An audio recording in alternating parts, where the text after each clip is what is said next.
en los últimos años el debate pedagógico en la izquierda ha estado polarizado en dos posturas hegemónicas. Por un lado, la de quienes han defendido la escuela pública o estatal como el mejor de los modelos posibles, es decir, el horizonte último al que orientar la lucha sería la reforma de la escuela pública. Y a estos podemos llamarlos socialdemócratas.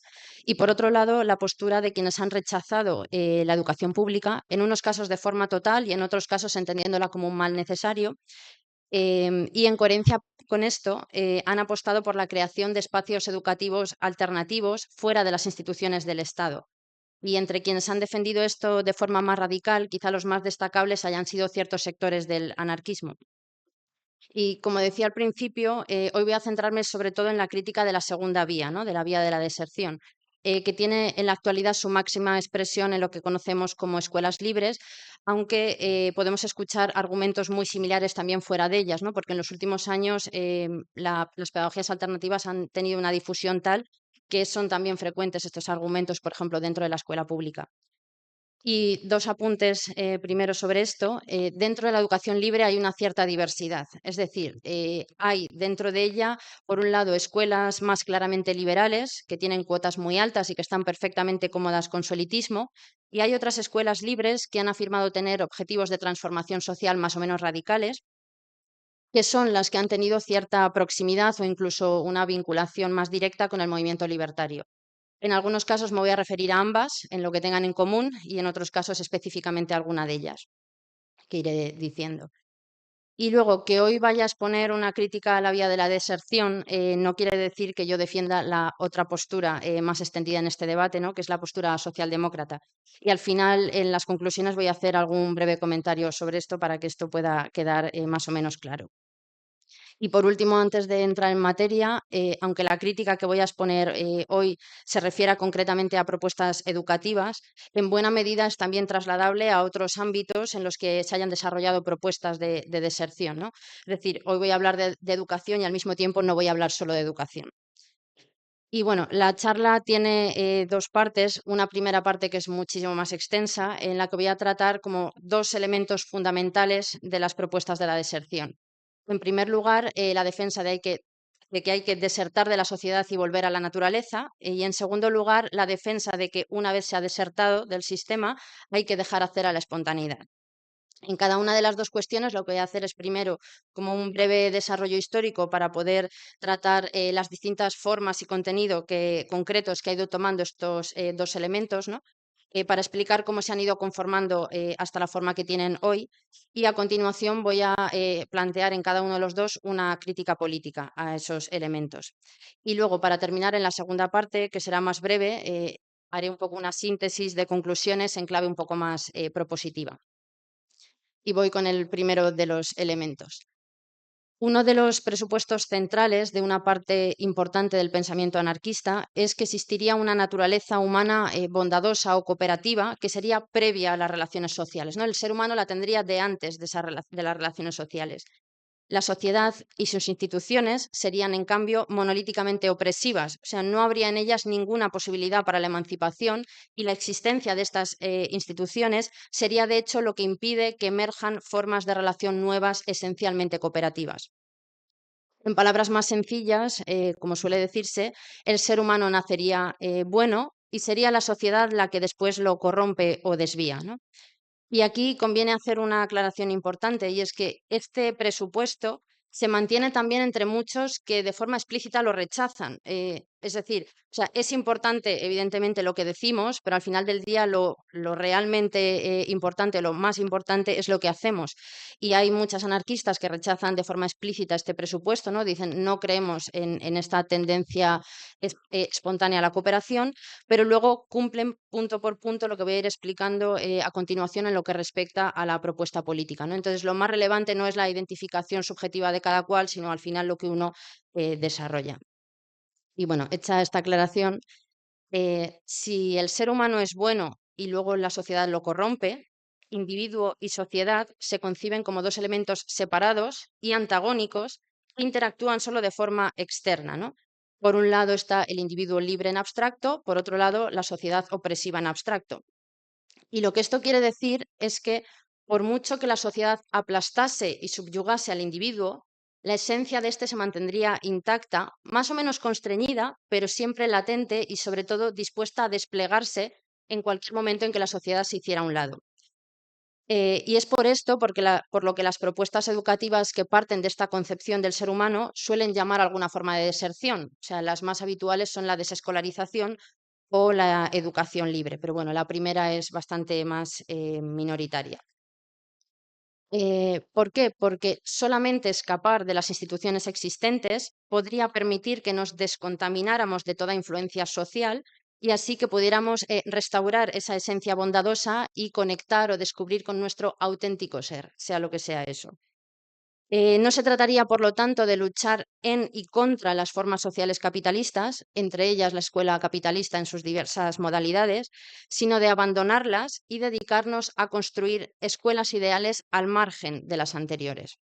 Y para quienes defienden esta vía utopista, la posibilidad de la revolución está, por lo tanto, fuera de la sociedad o, como mucho, en los márgenes pretendidamente más externos, ¿no?, del sistema. Y bueno, voy a hacer un poco este recorrido histórico que os decía.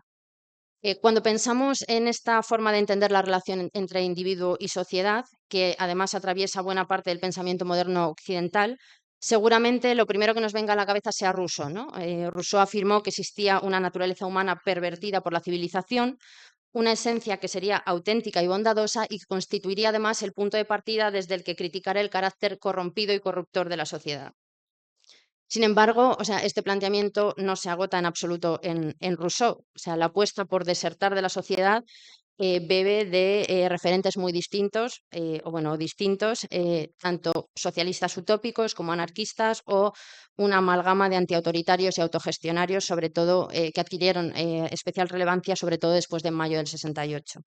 Voy a hacer un repaso con algunas pinceladas por cada uno, por distintos referentes. Bueno, vale.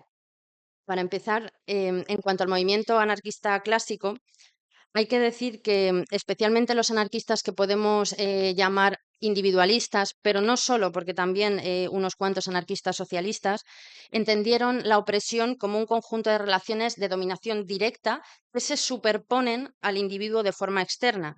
Esto lo que quiere decir es que el ser humano sería en el fondo libre bajo toda esa dominación externa, ¿no? Como decía, en el caso de los individualistas esto es muy evidente. Voy a poner el ejemplo de Max Stirner, que era pues el anarcoindividualista por excelencia. Él decía que el ser humano sería preso de una serie de ideas inculcadas o introducidas en gran parte por la educación y que esta educación estaría orientada a sofocar su naturaleza genuina, imponiendo una naturaleza segunda, ¿no? Una naturaleza que sería en realidad una forma de que el alumnado se niegue a sí mismo e interiorice la figura represiva del maestro. En la postura de Stirner hay dos problemas. El primero es que su propuesta es claramente idealista. O sea, para él el motor de la historia no sería la lucha de clases, sino que serían las ideas. Es decir, que si no somos libres sería simplemente porque somos prisioneros de ideas equivocadas, lo que él llamaba las ruedas dentro de la cabeza. Y por lo tanto, bastaría con corregir esas ideas para que nuestra libertad fuera posible de inmediato. O dicho de otro modo, que la causa de la dominación sería la ignorancia de los dominados. ¿Y cuál es el segundo problema? Que como Stirner concibe la sociedad como una fuente externa de opresión, necesariamente, la emancipación pasaría por deshacernos de la sociedad. Y eso, para empezar, simplemente es imposible. Y además, como la libertad para él residiría en despojarnos de nuestras determinaciones sociales, ¿qué es ese yo auténtico despojado de determinaciones? Básicamente la nada, ¿no? La noción de individuo que maneja Stirner es una abstracción vacía, porque una vez que todas esas determinaciones nos hubiéramos despojado de ellas, cosa que no es posible, nos quedaríamos con un yo vacío. Y Stirner, por supuesto, recibió muchas críticas, no solo por parte de comunistas como el propio Marx, sino también por parte de anarquistas socialistas, ¿no?, como Kropotkin o Bakunin, que criticaron bastante a Stirner. Pero aún así, estos dos últimos tampoco escaparon a una cierta separación entre individuo y sociedad y a la aceptación implícita o explícita de que existiría, bueno, o que podría existir un afuera de la sociedad capitalista. Un afuera que sería ajeno a todas esas determinaciones sociales y bueno, determinaciones sociales. Y voy a hacer un par de comentarios breves sobre ambos. Empiezo por Kropotkin porque es el caso como que encierra un esencialismo más evidente. En su libro El apoyo mutuo, Kropotkin lo que hace es revisar la teoría de la evolución de Darwin para acabar afirmando, cito literal, que los animales que adquirieron las costumbres de ayuda mutua resultan sin duda alguna los más aptos para la supervivencia. Y esto le lleva a Kropotkin a concebir la solidaridad como un factor de la evolución y como parte de la naturaleza humana previa a las relaciones sociales. De manera que la educación autoritaria sería para él un condicionamiento social que sofoca esa naturaleza cooperativa. Y voy a poner un ejemplo para que esto se vea como más claro. En el apoyo mutuo hay un pasaje en el que Kropotkin cuenta que unos hombres se ahogaron en un lago ante la pasividad de una multitud, ¿no? Que nadie se lanzó al agua por ellos. Y también que en otra ocasión un niño cayó al agua y solamente fue salvado gracias a que una niña insistió para que se le salvara. Y Kropotkin se pregunta cómo ocurre esto, ¿no? ¿Cómo ocurre que la multitud fuera pasiva ante esta situación? Y dice, la respuesta a estas preguntas es simple. El hombre constituye una mezcla no solo de instintos heredados, sino también de educación.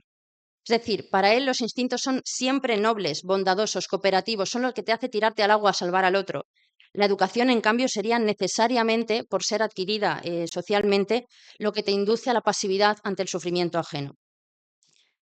Bakunin, en el caso de Bakunin me voy a detener menos, pero sí voy a hacer un apunte. O sea, Bakunin, por ejemplo, no planteaba que fuera posible escapar de la sociedad, ¿no? O sea, él esto pues no lo defendía. Lo que él creía era, y cito literal de nuevo, que el poder de la sociedad puede ser bienhechor, como también puede ser malhechor. ¿Y cómo podría resumirse esta propuesta política en palabras muy sencillas?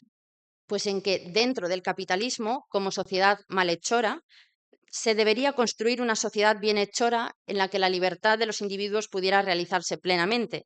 Es decir, construir un mundo nuevo y libre dentro del viejo mundo.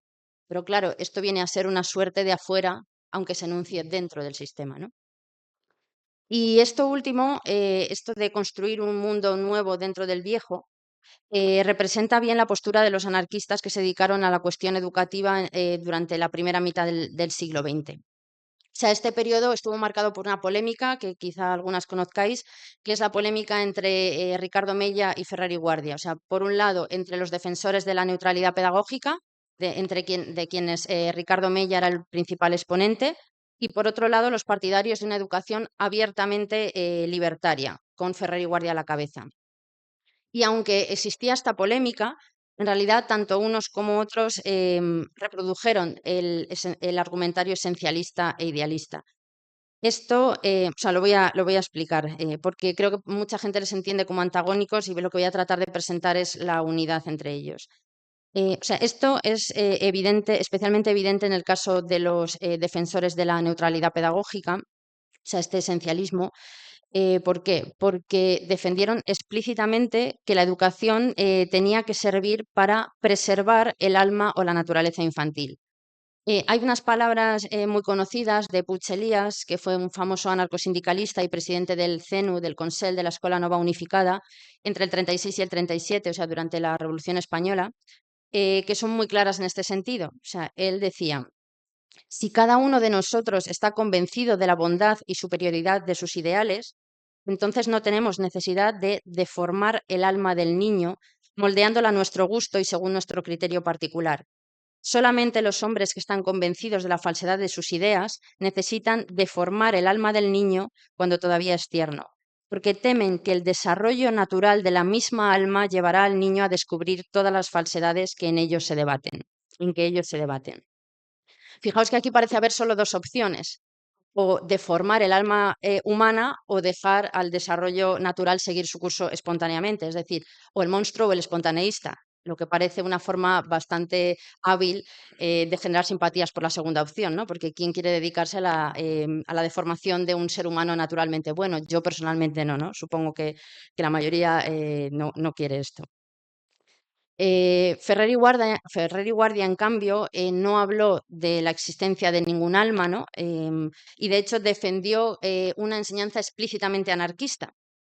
Pero como decía antes, su propuesta tampoco superó todo esencialismo. Y de hecho, Ferrer y Guardia, y esto, o sea, si uno lee atentamente su libro de la escuela moderna, encuentra bastantes alusiones a esto, defendió explícitamente la necesidad de seguir a la naturaleza, y cito literal.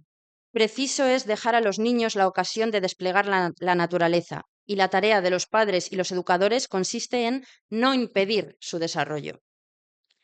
Y bueno, volveré luego con Ferrer, pero en lo que se refiere, en lo que respecta a este primer elemento que os decía, no se puede terminar el recorrido sin decir algo sobre la pedagogía anarquista desarrollada a partir de la segunda mitad del siglo XX, porque en este periodo, con el creciente interés por el antiautoritarismo y la autogestión posteriores a mayo del 68, hubo muchos pensadores que, sin adscribirse directamente al movimiento libertario, sí fueron acogidos como referentes propios, ¿no?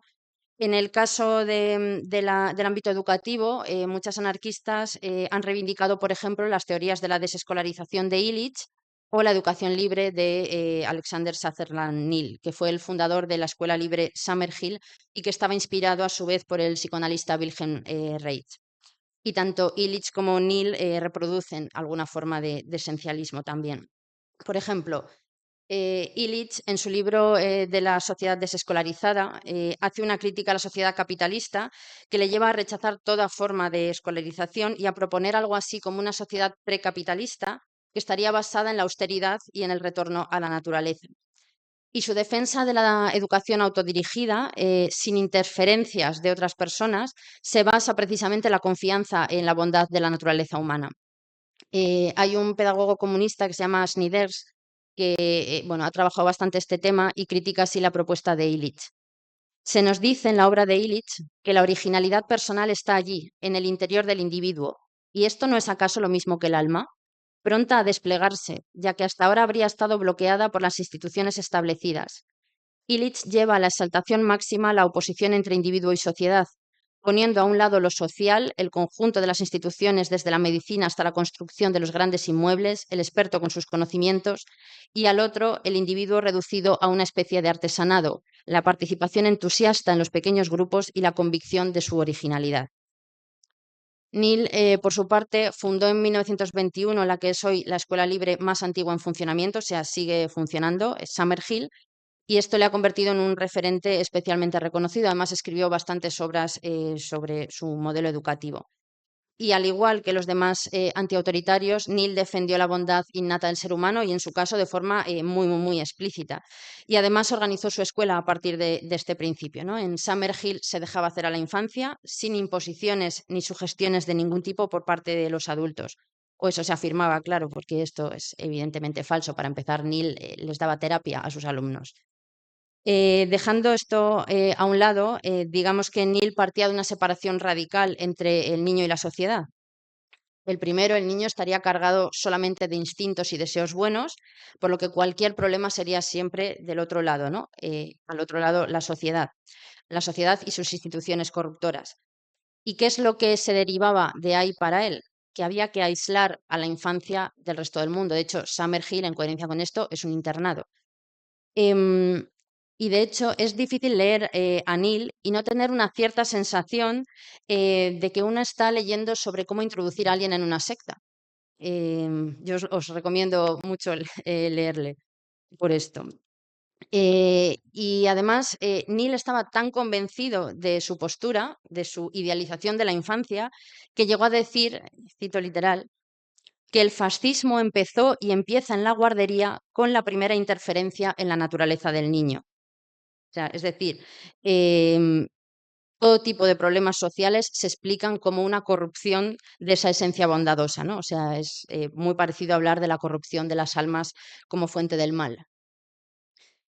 Y ahora, bueno, hasta aquí lo que he tratado de explicar es que la defensa de la bondad innata, que ha tomado diferentes formas en este recorrido que he hecho, unas más y otras menos explícitas, nos obliga a tres cosas, o nos obligaría. Uno, a afirmar la separación de individuo y sociedad. Dos, a entender que la sociedad condiciona de forma externa al individuo.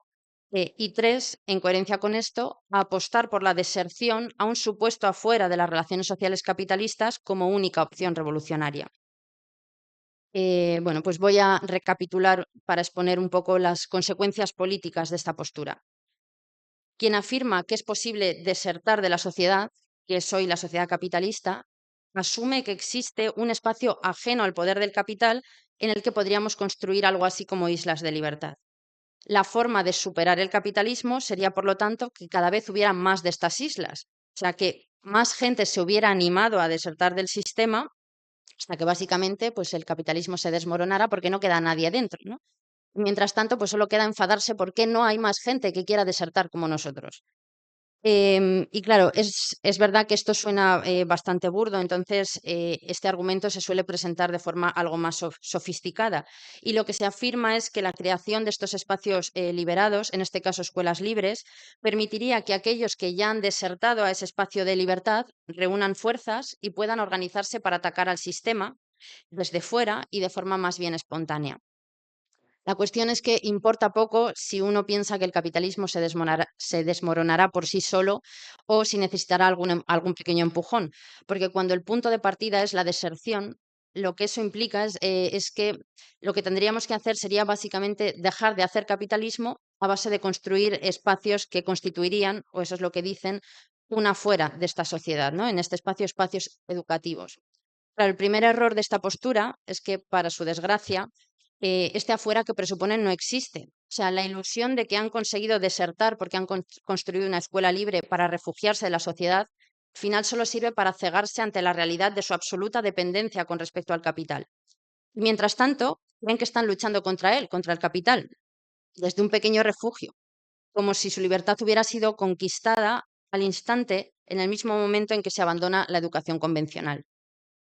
Pocas frases pueden expresar esto con más claridad que una de una reseña muy elogiosa. Hay alguien que leyó un libro de Neil, se entusiasmó un montón y escribió una reseña que bueno, pues eso, muy elogiosa. Y decía así: Neil no chilla en contra del sistema opresivo, o sea, no se pelea con él, no lo confronta, no, lo liquida de un modo inmediato mediante la contestación radical de su educación no represiva y espera con el tiempo una propagación de su revolución espiritual. Bueno, lo que esto evidencia es que esta ilusión de libertad es solo una negación abstracta de las relaciones sociales capitalistas. Y esto, que suena complejo, ¿qué quiere decir? Que el planteamiento se reduce a un estar en contra de la sociedad capitalista y tratar de darle la espalda, lo que obviamente no impide que la dominación se siga reproduciendo tanto dentro como fuera de la escuela, ¿no? Y qué mejor ejemplo de que esta supuesta deserción es falsa que el hecho de que el Estado puede reprimir en cualquier momento una escuela libre y legal, ¿no? Entonces, ¿qué fuera estás si puedes ser reprimido en cualquier momento? Se trata, por lo tanto, de una falsa alternativa, de un radicalismo vacío y políticamente impotente que renuncia a partir de la realidad concreta, de las formas sociales reales, con sus potencias, sus limitaciones, con sus contradicciones, y convierte la emancipación en un modelo ideal y abstracto que tratar de imponer a la fuerza sobre la realidad.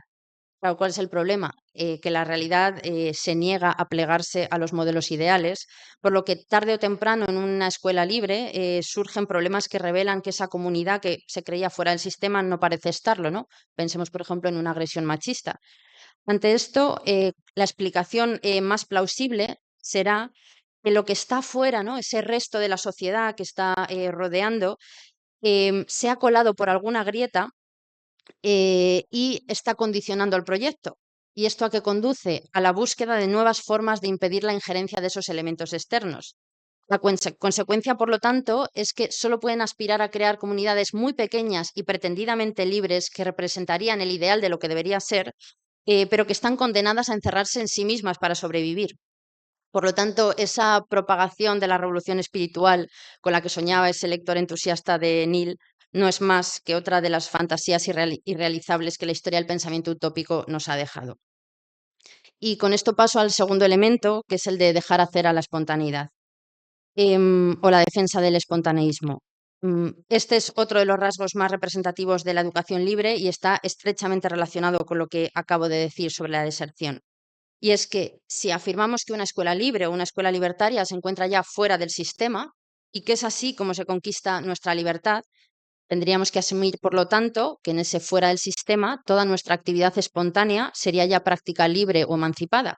Y por lo tanto, cualquier interferencia en esa actividad espontánea podría ser interpretada como contaminante u opresiva, contraria a la libertad. Y esta es una de las razones por las que buena parte del anarquismo ha insistido tanto en el rechazo a toda forma de dirigismo, ¿no? Y en el caso concreto de la educación, la directividad se ha entendido a menudo como una forma de adoctrinamiento. Y bueno, el tema del adoctrinamiento es un temazo, así que vamos a ver qué formas distintas ha tomado a lo largo de la historia la crítica al adoctrinamiento, porque vamos a ver que son bastante distintas entre sí.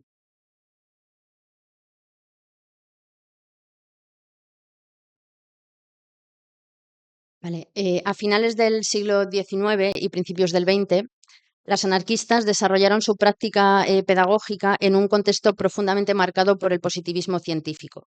De hecho, Ferrer y Guardia confiaba tanto en la ciencia positiva como liberadora de la humanidad que describía su enseñanza como racional y científica. O sea, esos eran los adjetivos que utilizaba.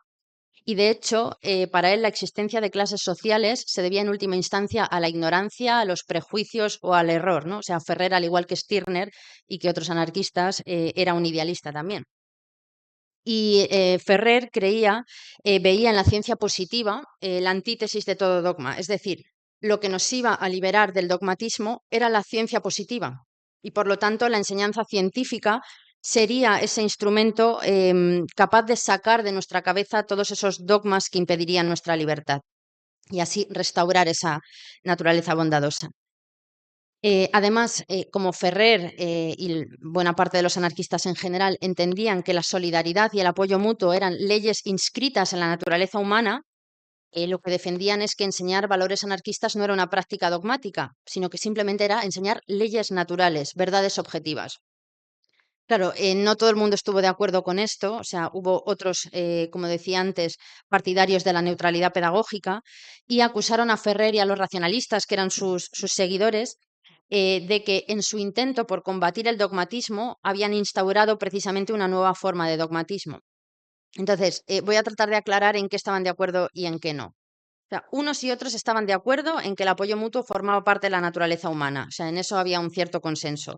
También ambos eran espontaneístas en su discurso, porque Ferrer no creía en ningún momento estar corrompiendo la espontaneidad infantil. De hecho, Ferrer dijo que el educador verdaderamente digno de ese nombre obtendrá todo de la espontaneidad, porque conocerá los deseos del niño y sabrá secundar su desarrollo únicamente dándole la más amplia satisfacción posible. Ahora bien, ¿en qué discrepaban? Pues en que los defensores de la neutralidad pedagógica creían que Ferrer sí estaba corrompiendo la espontaneidad y que su enseñanza era dogmática por tener la finalidad explícita de formar en los valores anarquistas.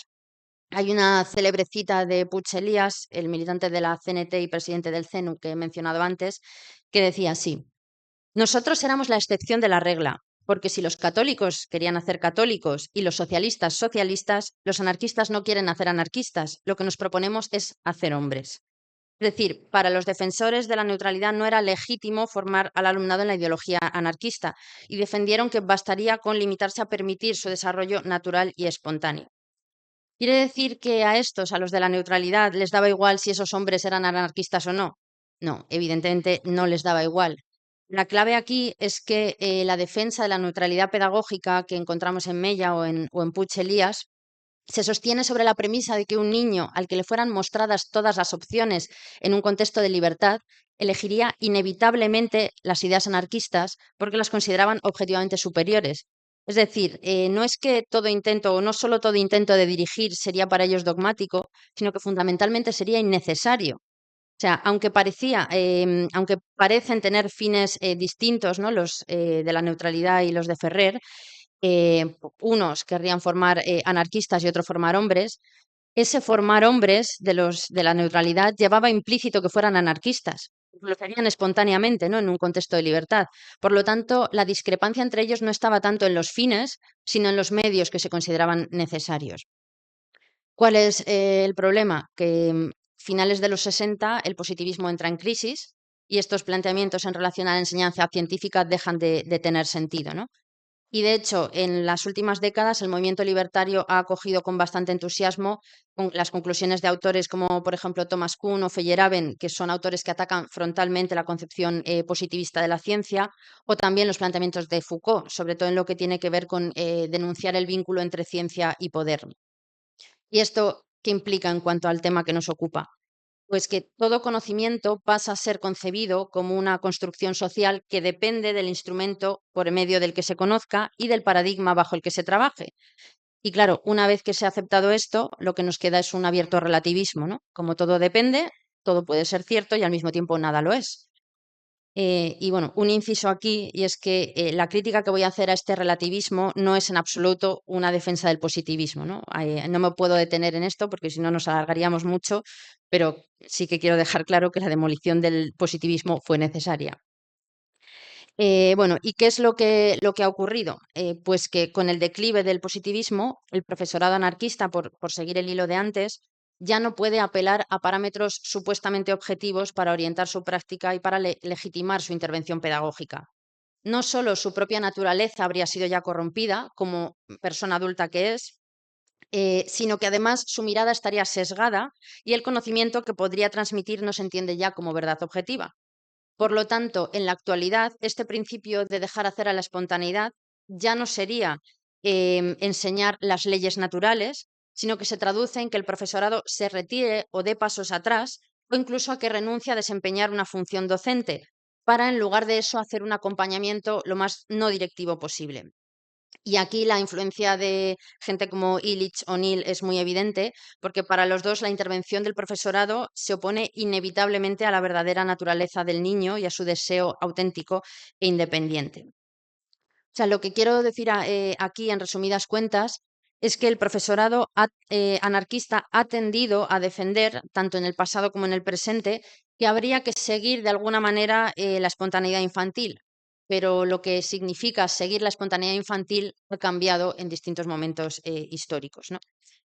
Es decir, este principio ha sido en todo momento un error, pero la forma concreta que ha tomado es lo que ha ido cambiando. Y voy ahora con la crítica, aunque bueno, al menos alguna parte ya se intuirá. Para empezar, la educación convertida en acompañamiento consistiría en dejar salir las potencialidades predefinidas desde el nacimiento, ¿no? Y que la acompañante no directiva consideraría no estar añadiendo nada a la obra de la naturaleza, ¿no? Lerena decía así: cree limitarse a despejar de obstáculos el desenvolvimiento natural de los atributos de lo que en uno u otro lenguaje vendría a ser el alma del alumno. Voy a poner un ejemplo. Imaginemos que hay un niño que se interesa más por la lectura, ¿no? Pues aquí se dirá que, bueno, pues si este niño tiene una mayor inclinación natural hacia la lectura, pues leerá mucho. Y quien no la tenga, pues simplemente leerá lo justo que necesite para desenvolverse, ¿no?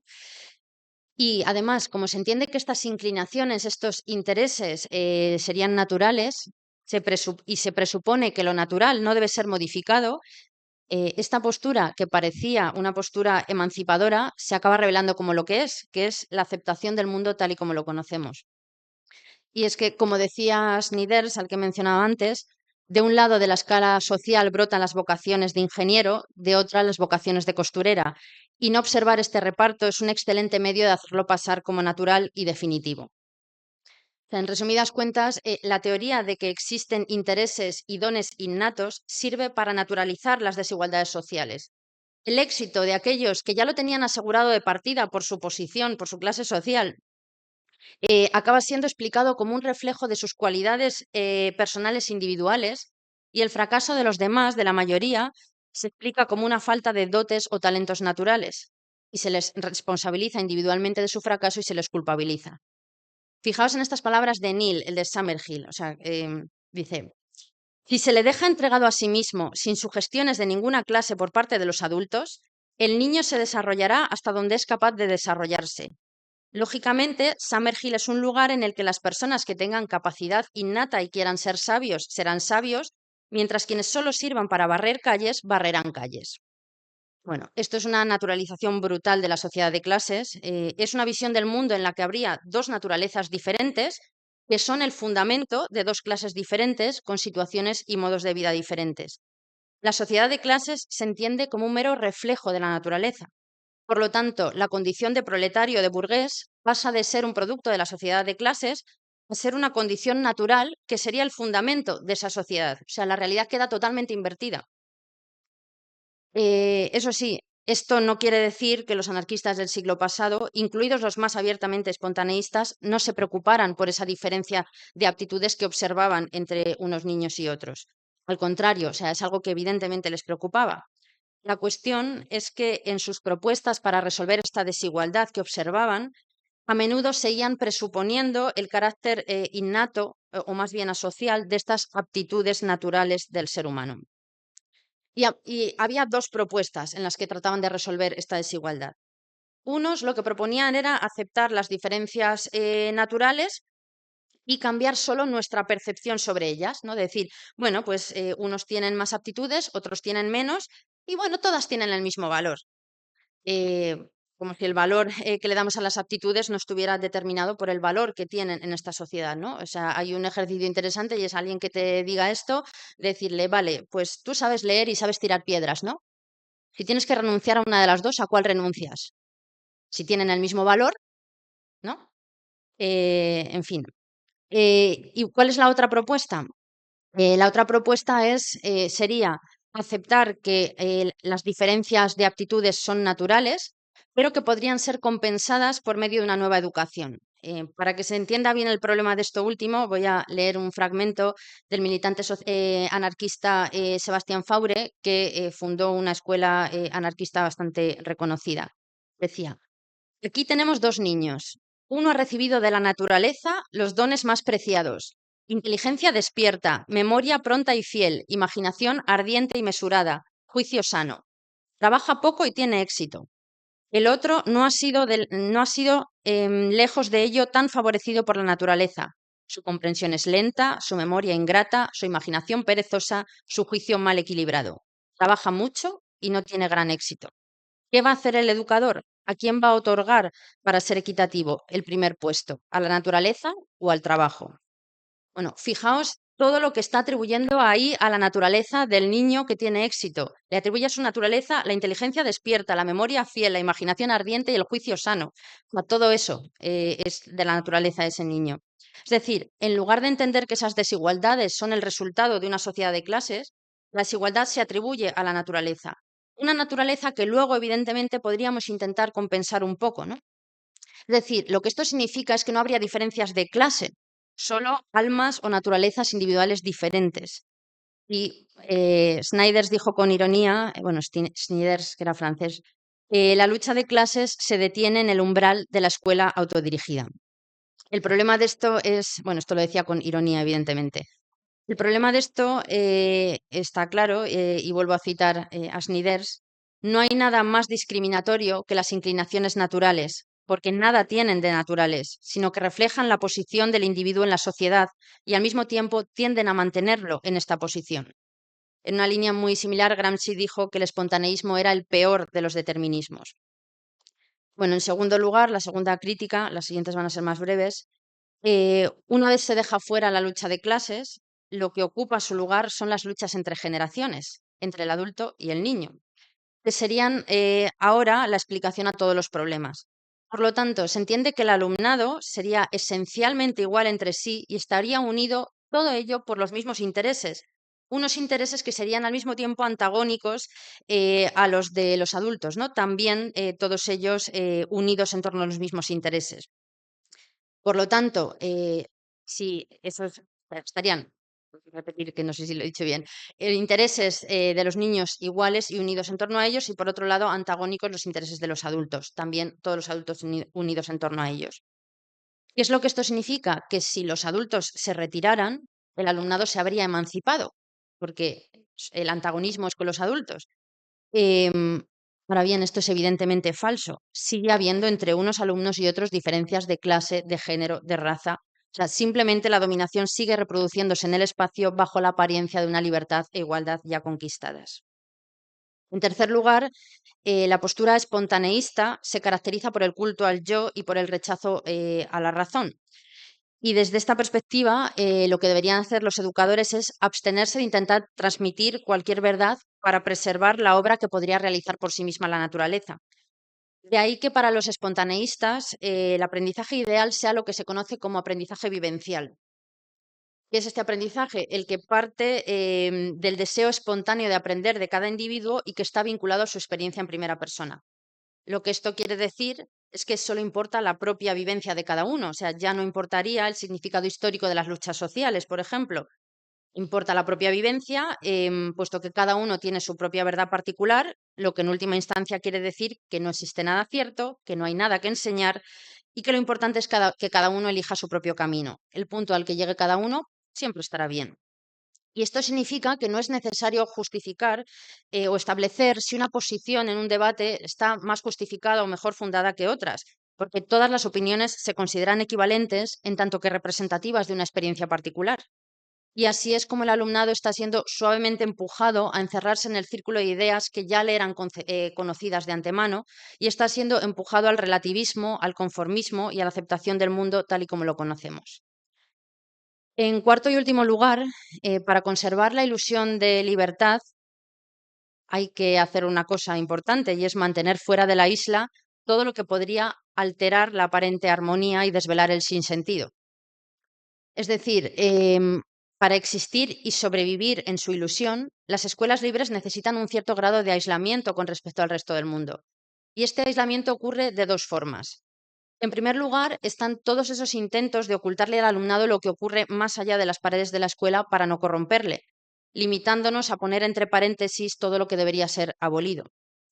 Es por esto por lo que un autor estadounidense que se llama Jonathan Kozol describía las escuelas libres como aisladas y elitistas para los hijos de blancos y ricos, y las comparaba de una forma evidentemente provocadora con un arenero para los hijos de los guardias de las SS en Auschwitz. En segundo lugar, este aislamiento puede favorecerse también bloqueando el acceso a aquellos niños con los que el espontaneísmo parece no funcionar. Hay un ejemplo claro de esto y es que muchas escuelas libres tienen una edad límite que es inferior a la edad máxima de la escuela. O sea, si la escuela va hasta los 18, pues imaginemos edad límite los 10, a partir del cual ya no se acepta a nadie que venga de una escuela convencional, porque se entiende que la sociedad ya ha corrompido su naturaleza y que ya no funcionarían en un espacio de libertad. Esta medida ha existido también en escuelas explícitamente anarquistas, como la Ruche, en la que se entendía que a partir de los 10 años los niños ya habían adquirido una forma de enfocar las cosas y ciertas costumbres y en su cerebro y en su corazón la familia, la escuela, el barrio, la calle han depositado una suma más o menos considerable de ideas y sentimientos. Estas son palabras suyas. Por lo que es tarde para lograr cambios. Otro ejemplo más evidente de barrera para el acceso lo constituye la cuota económica, que es generalmente alta, aunque es cierto que no siempre. Y bueno, pero en general suele ser alta y pocas familias se las pueden permitir. Summerhill, por ejemplo, es un ejemplo claro de isla pedagógica para los hijos de las clases medias, en concreto de profesionales liberales, profesores universitarios y pequeña burguesía, a quienes la no directividad no parece perjudicar tanto. Y hay un libro interesante de Chiara Saraceno que cuenta cómo muchos de quienes se involucraron en escuelas antiautoritarias en Italia y Alemania en los 60 y los 70 acabaron abandonándolas para pasar a hacer trabajo militante en escuelas de barrios obreros de carácter más socialista. Y Saraceno contaba que, aunque los padres de las escuelas antiautoritarias solían describir la elección de escuela que hacían como un acto político de enorme importancia, lo cierto es que cuando esos hijos de intelectuales progresistas salían de su isla, tenían conflictos con los vecinos que no toleraban tanto ruido, con los parientes menos convencidos con su modelo educativo y, sobre todo, con los niños de sus barrios, que en el caso expuesto por Saraceno eran en su mayoría niños migrantes que jamás podían participar en una experiencia de ese tipo. Y así, gracias a un proceso de selección que discrimina al proletariado, se crea la ilusión de que se ha puesto fin a todo conflicto de clase, y mientras tanto, este se sigue reproduciendo dentro y fuera de la escuela de forma espontánea. Y bueno, voy a terminar con las conclusiones de todo lo anterior. Bueno, en primer lugar, lo que he intentado explicar es que la llamada a la deserción del sistema presupone la existencia de una fuera de la sociedad capitalista al que podríamos escapar. Pero además, para que esto tenga sentido, es necesario presuponer que existe una fuera también en el ser humano, una esencia ahistórica que estaría, por decirlo en palabras sencillas, en el núcleo más interno del ser humano y que estaría dispuesta a desplegarse una vez hubiéramos desertado. Porque si en lugar de esto entendemos que la naturaleza humana y lo que somos como individuos es exclusivamente el conjunto de nuestras relaciones sociales y por lo tanto algo históricamente específico y cambiante, que no hay nada más allá de eso, no tendría sentido desertar, porque nos llevaríamos ese conjunto de relaciones sociales que somos allá donde fuéramos. Y en un entorno donde se dejara hacer a la espontaneidad, simplemente la reproduciríamos dentro de esos espacios fuera del sistema, ¿no? Em, por eso, o sea, este edificio debe ser demolido al completo, ¿no? Con la no existencia de los afueras y la no existencia de esa naturaleza previa a las relaciones sociales. Y desertar no solo no es posible, sino que tampoco es deseable. Y ambas afirmaciones deben entenderse conjuntamente, porque precisamente el hecho de que sea imposible desertar es lo que convierte cualquier intento de vivir como si lo fuera en una práctica acrítica que solo puede reproducir lo que existe. Ahora bien, he dicho al principio que tampoco comparto la otra postura que ha sido hegemónica en los movimientos sociales de los últimos años, que es la de quienes afirman que no es posible desertar, pero eso les lleva a asumir que como no es posible salirse del capitalismo, que entonces solo queda aceptarlo con algunas mejoras. O sea, es como si se mantuviera el vínculo entre deserción y revolución, y como lo primero no es posible, debe ser que lo segundo tampoco. Eh, aunque, bueno, y eso es, lo segundo tampoco, y se desarrolla una práctica militante oportunista o socialdemócrata. Y a menudo sí se afirma que la revolución en abstracto es posible, pero luego se desarrolla una práctica militante en la que la revolución es solo un horizonte ideal y maximalista, mientras se elige un camino que no acerca ni lo más mínimo a ese horizonte, ¿no? No hay tiempo para desarrollar esto hoy, pero si alguien tiene interés en el tema, pues luego puedo recomendar alguna lectura. Y bueno, vale, en definitiva, el fin del modo de producción capitalista no puede alcanzarse ni aceptando sus formas sociales, entre ellas la escuela capitalista, ni tratando de huir de ellas, ¿no? Al contrario, el socialismo se construye luchando conscientemente en y contra ellas para llevar a cabo su abolición. Es decir, saberse dentro de la sociedad capitalista no significa en ningún caso que no podemos actuar contra ella y que debamos aspirar solo a pequeñas reformas que no suponen un ataque al poder de capital. Es decir, hablo de luchar en y contra porque nos sabemos parte de este mundo, pero es un mundo que queremos superar. En segundo lugar, voy a decir algo sobre la espontaneidad. Lo que he intentado explicar hasta ahora es que dejar hacer a la espontaneidad es básicamente perpetuar el capitalismo y todas las opresiones que éste reproduce en su funcionamiento.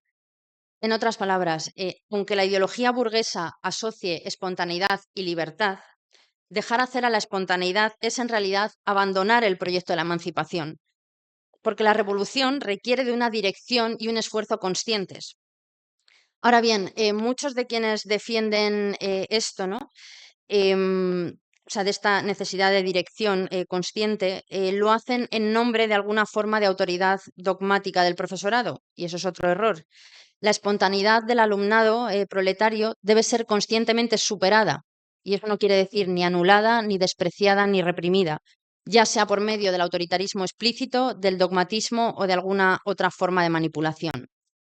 Y creo que no es necesario desarrollar aquí las razones por las que discrepo con los que defienden la cultura del esfuerzo o con los que dicen que la chavalada de hoy no tiene nada relevante que decir o que aportar, ¿no? Así que no me voy a detener en discutir a estos, pero sí creo que es necesario hoy plantear una crítica a la forma en que han tratado de resolver esto en la escuela anarquista Paideia, que es la escuela más reconocida del Estado, escuela anarquista más reconocida, de hecho conocida internacionalmente y que lleva en funcionamiento desde el año 78.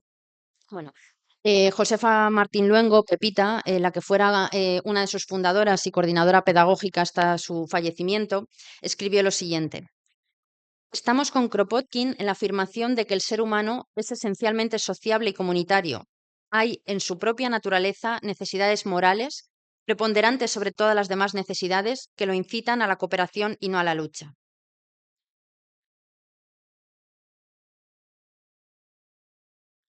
Bien, esta concepción de la naturaleza humana les llevó en Paideia, en una primera etapa desde su creación, a defender la neutralidad pedagógica y la no directividad.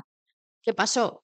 Que con el tiempo se dieron cuenta de que los graduados que salían de la escuela reproducían la misma ideología burguesa que querían superar, ¿no? Y esto les llevó a la conclusión de que la sociedad había corrompido su naturaleza. Decían, introyectando el pragmatismo y matando la utopía. Y de ahí lo que concluyeron es que la no directividad debía sustituirse por lo que llamaron contramanipulación. Decían así, debemos cambiar las mentes y para ello debemos manipularlas en contra de su manipulación. ¿Cuál es el problema que veo en esta postura?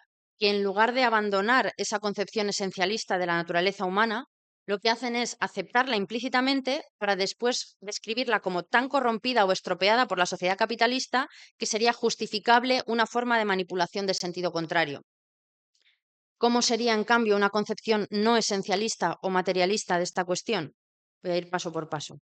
Primero, la naturaleza humana no es una esencia asocial y transhistórica. La naturaleza humana es el conjunto de nuestras relaciones sociales en un momento histórico específico.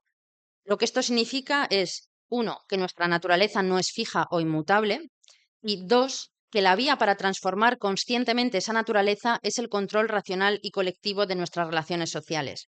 Por lo tanto, intentar desertar de esas relaciones con el objetivo de preservar nuestra esencia es un sinsentido y un engaño.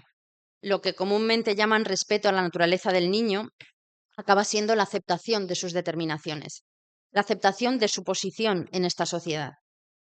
Sin embargo, esto no quiere decir, como proponen en Paideia, que la espontaneidad deba ser manipulada desde arriba por una autoridad dogmática, porque esto coloca al educador, a la educadora, de nuevo en una fuera, porque elude una pregunta clave y es la pregunta marciana de quién debería educar al educador, que se ha erigido como autoridad legitimada a contramanipular.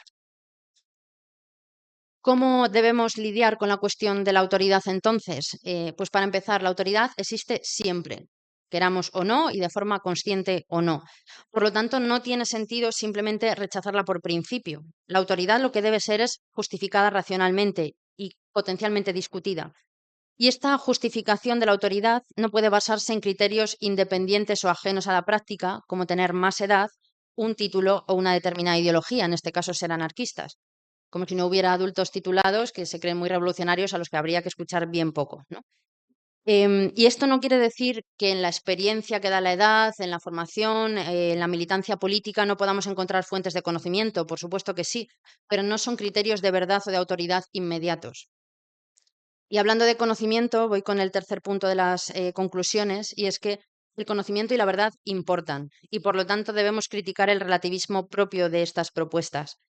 No me voy a detener mucho en esto porque creo que es evidente, pero por decir algo breve, si queremos acabar con el modo de producción capitalista y construir el socialismo, vamos a necesitar muchos conocimientos, desde el conocimiento de las luchas históricas del proletariado por su emancipación hasta conocimientos científicos y técnicos de todo tipo. Y en cuarto y último lugar, si algo podemos aprender de la crítica de las propuestas espontaneístas o de la deserción, es que el motor de este mundo no son las luchas entre generaciones, como si los adultos estuviéramos todos unidos por unos mismos intereses o las necesidades de una niña proletaria fueran las mismas que las de una niña burguesa. El sujeto que puede liberar a la humanidad emancipándose a sí mismo es el proletariado unificado en torno a un programa conjunto que dé respuesta a las necesidades de los diferentes sectores del proletariado. Y en los últimos años se ha entendido a menudo o se ha equiparado proletariado a varón adulto, blanco, heterosexual, etcétera, pero lo cierto es que el proletariado es muy diverso en su género, orientación sexual, raza y, por supuesto, también en su edad.